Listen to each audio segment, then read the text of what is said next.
শোনো শোনো বন্ধু, এক ছোট্ট ছেলে গুড্ডুর গল্প। গুড্ডু হলো 6 বছরের দস্যি ছেলে। তার বাবা হলেন নামকরা শেফ। আর তার মা, তিনি হলেন বাড়ির লক্ষ্মী, যিনি সব সময় গুড্ডুকে আগলে রাখেন। একটা নতুন সাইকেল।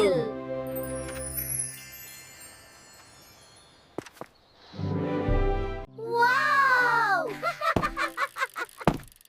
বাবা, তুমি সেরা। আমি এক্ষুনি চালাবো। গুড্ডু বসলো সাইকেলে, কিন্তু প্রথম চেষ্টা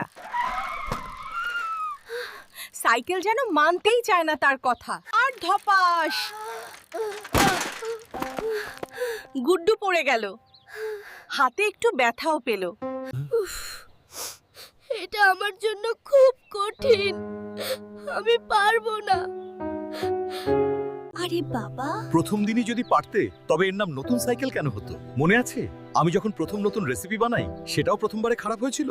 ভালো কিছু বানাতে হলে অনেকবার চেষ্টা করতে হয় প্রিয়। সেটা রান্না হোক বা সাইক্লিং। আবার চেষ্টা করো, ভয় পেও না। বাবার কথা শুনে গুড্ডু আবার উঠল। এবার সে মন দিয়ে চেষ্টা করলো। 1 প্যাডেল 2 প্যাডেল। আরে বাহ, গুড্ডু তো দিব্যি চালাচ্ছে।